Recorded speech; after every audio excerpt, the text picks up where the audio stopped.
back to The Real News. I'm David Knight, and joining us now is Craig Richardson. He's the president of E&E Legal. That's environment and energy. Two things that are very essential to all of us, but how do we draw the line?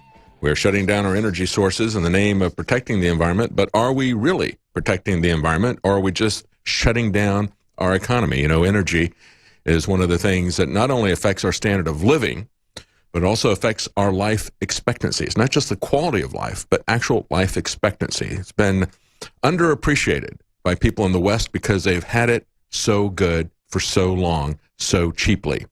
And now we're letting these people shut this down to make us dependent on them, to make us poor. It's all part of the agenda to take the West down to the lower levels of the economy that we've seen throughout what's formerly been called the third world. They want to make everybody the third world. It's much easier to control people when you have a bunch of poor slaves out there who don't have the time to oppose them politically, don't have the ability to compete with them in business because they've got us pushed down so far on the pile. Craig Richardson is the president of E&E Legal, a seasoned professional with more than 25 years of experience. He previously served as executive director of the American Danish Business Council, the National Park and Recreation Foundation, and Leadership for America's Future PAC, a PAC that was founded by Congressman Steve Largent. He has provided strategic communications and fundraising service to many clients. And so joining us now from E&E Legal, and the website is enelegal.org, is Craig Richardson. Thank you for joining us, Mr. Richardson. David, good to see you again. How have you been? Doing great. You know, we've had some interesting developments lately. I was just talking about the European Union and the fact that they want to have a UN parliament, and we know that that's where a lot of this move against our environment. It's the UN IPCC that's been coming up with a lot of this man-made global warming stuff, and they're using that as a pretense to set up a kind of indulgence for people to be able to use energy. Now they're talking about having a world parliament. It's going right down the line of what John Schellenberger, the scientist for the current Pope, is talking about, having an Earth Council, a global council, a planetary council. We've also got Al Gore's inconvenient sequel that's out there. Where do you want to start? Well, I mean, I don't know where you start with all this. It's a target-rich environment, isn't it? Well, I think, you know, when you look at the IPCC, you have to, for those of viewers who don't know, that was the initial UN committee that started out in the early 90s, discovering at that time, as you recall, it was global warming, and then the narrative didn't fit, so now it went to climate change because we've been in a 20-year pause in terms of temperature rise. But at that time, I think the Secretary of the UN said it best. She said climate change, or at that time, global warming, is not an issue in itself. It's a means to an end for the redistribution of wealth. That's what she said.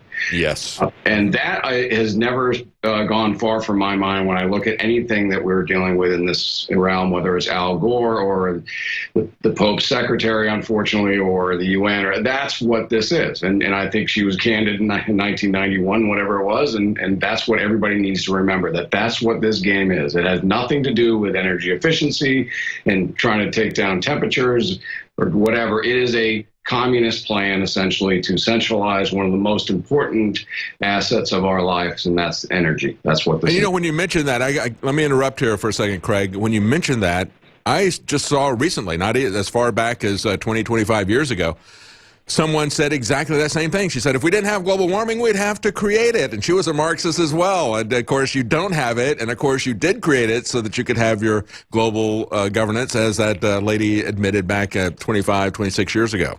So, yeah, they're still saying it, as a matter of fact. Well, it's a perfect vehicle. Right, and the challenge you get, and in my line about Al Gore, is that, you know, if he was right the first time, why did he have to come out with a sequel? Because according to the first movies, we'd all be underwater by now. But, you know, he said, well, you know, I was kind of wrong, but, you know, now it's still coming. And it's like, you know, Al, at what point do people just give up on what you say? And that's what people should do, is just turn him off. Well, it is about the money, although he's not getting much money. I just saw a review from Tom Dellingpole on Breitbart. He said when we went to watch it in the theater, he said it was a 750-seat theater. He said there were only 3 people there, including him. He said one of them got up and walked out halfway through. He had to stay the whole way through because he was taking notes. James is a good guy, and he's covered this a lot from the European side of it. And we have a friend of mine, you probably know, Mark Morano, who came out with a movie called climate hustle, and he was chasing Al Gore around last month in Australia. I actually even got face to face with him and tried to hand him a copy of Mark's movie. Of course, he didn't take it and just called him a denier and got in his, SUV, big. Yeah, who's denier? Yeah, exactly. Get into his SUV and drive to his private jet. Yeah. So, yeah, I mean, I think what you're seeing essentially is the emperor is completely without clothes. Everybody understands that this game is going on. Everybody understands, who has half a brain, that this whole thing is nothing but a series of talking points in order to try to control energy, like you said. Also, not just from the Marxist communist point of view, but obviously the green energy people like Tom Steyer and others and the Rockefellers who are making a lot of money off of this, off of these renewable energies that will in no way, shape, or form ever compete with the traditional energy sources. And so, their facade is crumbling, which is why I think you're seeing so much pressure on them to try to shut down what they call fake news, to shut down, you're a denier, you're a skeptic, InfoWars is fake news. I mean, that's their mantra now. They're not even trying to go after any of the science or the underlying issues behind it. Now they're just trying to say, well, this is dangerous. The alternative viewpoint is dangerous and we need to shut it down, which is also right out of the communist playbook. Yeah, that's what we see everywhere, whether it's a political debate or whether it's a scientific debate or whether we have a protest at Planned Parenthood. You could show up and you say, hey, this is a black genocide that was created by Margaret Sanger. They show up with black signs just to cover up your signs. They don't have anything to say. No. It's all simply about censorship. We just saw this yesterday with the former CIA, Valerie Plame. She says, I want to buy Twitter. She's got a hashtag out there called Buy Twitter, setting up a crowdsource so she can buy it and shut down political speech that she doesn't agree with. She has nothing to say except to censor people. Good news is she hasn't raised any money at all. She's got to get like $1 billion. She raised like $6,000. So that isn't going to happen. But, Craig, it's kind of interesting because just yesterday I heard on NPR as I was driving home somebody talking about heat islands. And he was saying, yeah, we got to do something about global warming. And one of the things that we can do is we got all these roads that are black, made out of asphalt, and they're making the cities into heat islands. But of course, that's what they've been doing to try to rig some of the temperature measurements, moving the thermometers to airport tarmacs, moving them into the center of a city that's a heat island. So now they're starting to admit part of that, but they don't want you to see the big picture of what they're doing, besides the manipulation of climate data. And we've had a lot of information come out about that, how they've been skewing all the old data down and all the newer data up in terms of temperatures. That's something that been doing for a while. They were talking about that during the ClimateGate emails. We caught them red-handed doing that, and now we've seen with the data that they actually did it. Took us a long time to get the data, didn't it?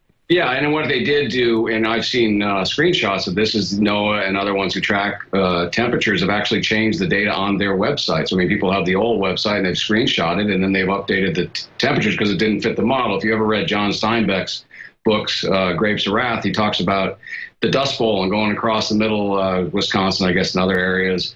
They were completely devastated because there's some temperatures that are 110 degrees in places like Madison, Wisconsin, that weren't ever supposed to be that warm. But we had that in the 30s, and he wrote wonderful books about it, as everybody did. But that didn't follow the hockey stick narrative that had to be a straight line and then go straight up, because you couldn't have that bump in the 30s. So, yeah, they go back and they rewrite history. Again, I was a Cold War baby. I assume you were as well. And I just shaking my head saying, we're back here again. I mean, I thought we defeated communism on the other shores, and now it's inside our own country. It's been in the school systems and everywhere else. And now we have the fight right here. And it's going to be the fight of our lifetime.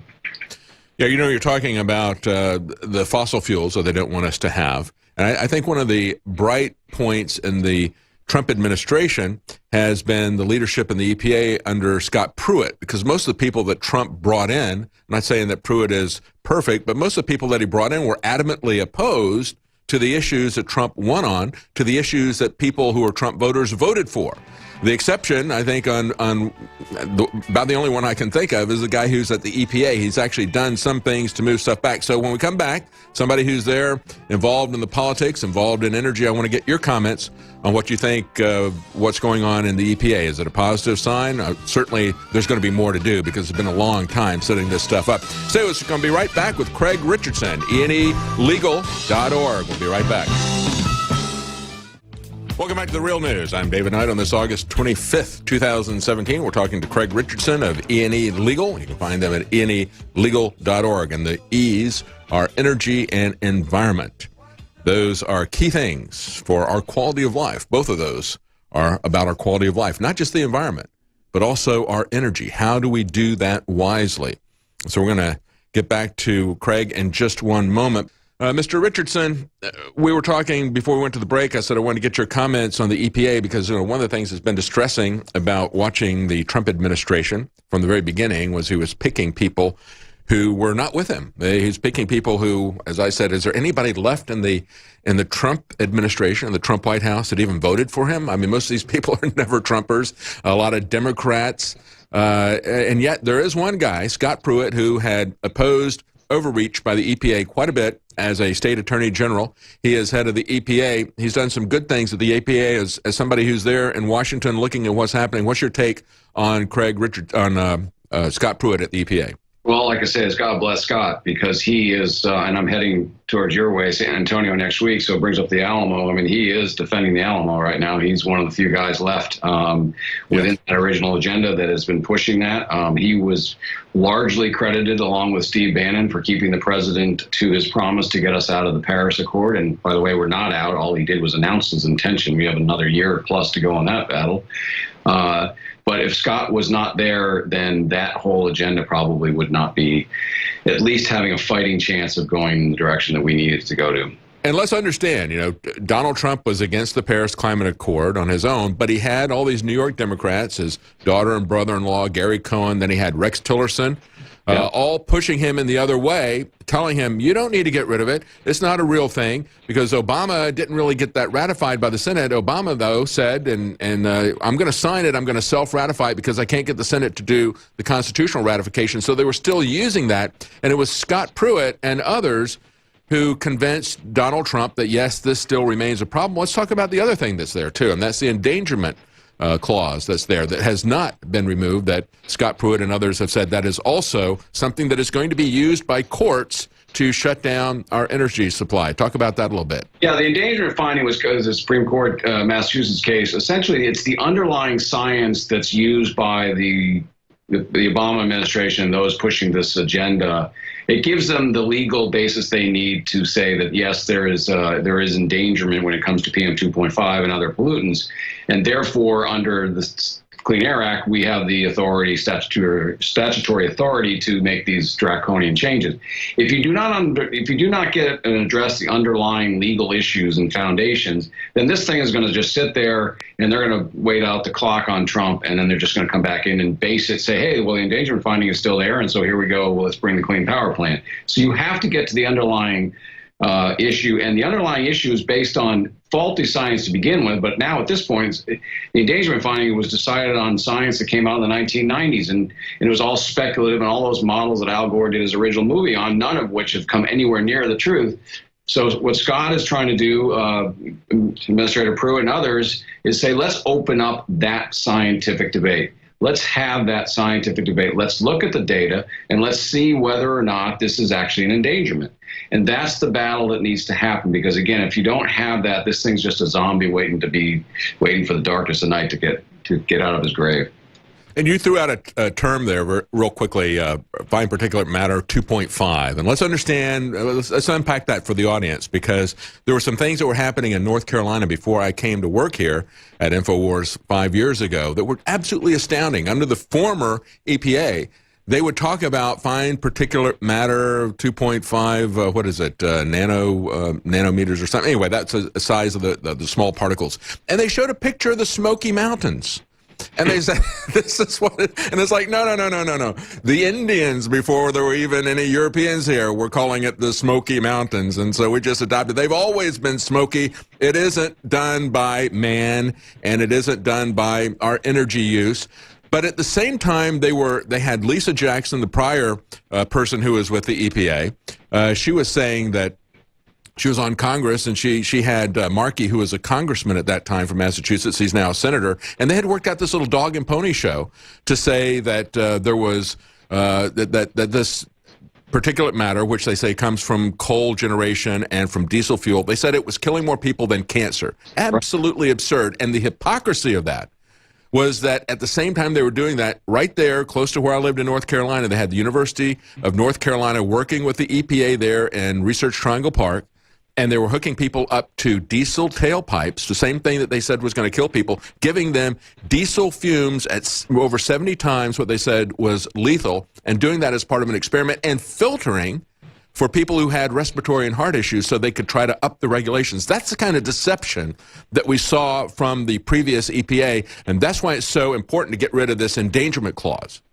Yeah, exactly. In fact, that North Carolina was our case. Was a different. We rebranded our name, but that was that we were the ones who exposed that, and our my colleague and fellow board member Steve Malloy was the lead attorney on that. Yes. Yeah, and yeah, that's the absurdity. They were saying it was a worse than any carcinogen, worse than cancer, and yet they were hooking up a gas mask to somebody and then running diesel truck fuel right into his face. I mean. The whole thing is a complete charade, and the irony in all this is, I know you hear the talking points from the Sierra Club that everybody repeats. 97% of the scientists just agree. So why should we be talking about it? And they try to. Republicans for the most part have had no spine on this issue, like a lot of issues, at least the national Republicans, and they're afraid to talk about the science. And we say, bring it on. Let's talk about the science. We have these draconian policies that are shutting down coal companies. Companies lost 93% of their value under Obama, and it's about this outdated, bad modeling to begin with, and the endangerment finding. And we say, bring it on. Let's have this discussion. We've got a lot of smart people in this country. Let's talk about it. Let's. I mean, we're not for if there's a danger, let's talk about it. But what they've done is do nothing but create this. Don't mind the man behind the green curtain. Don't worry your pretty little head. It's all bad, bad, bad, and just trust us, and we're going to destroy your energy. They don't want to have that debate. They want to tell everybody the science is settled about everything that they want to do, and if you disagree with them, you are a denier. You're a denier to their religion that they're selling people. But, the key thing, and we got people talking about the infrastructure bill, and they're hoping that Trump can get some infrastructure bill because we've got crumbling bridges, we've got crumbling roads, and so forth and so on. But to me, when I look at it, it's like the biggest thing he could do to improve our infrastructure is to get rid of a lot of regulations. I'm not just talking about in the energy issues. Okay, we got regulations that are crippling our infrastructure, crippling our economy. We need to have some massive deregulation. I don't see anybody even remotely trying to do that anywhere in the Trump administration, with the possible exception of the EPA. Yeah, exactly. I think that goes back to the point we just discussed. And I think the more that he gets beat up as badly as he's getting beat up, and now with Steve Bannon gone, which I'm sure made you sort of melancholy as it did me, I'm afraid that he's going to go back to, as somebody said on the way out, we have a White House that will be just as comfortable. Yeah, absolutely. Well, thank you so much for joining us, Craig Richardson. You can find him at eelegal.org. That's environmental and energy issues, vital infrastructure issues, vital issues for our economy and well-being. Thank you so much for joining us, Craig Richardson. We'll be right back. Welcome back to Real News. I'm David Knight, and as you hear Mission Impossible, maybe that is the mission.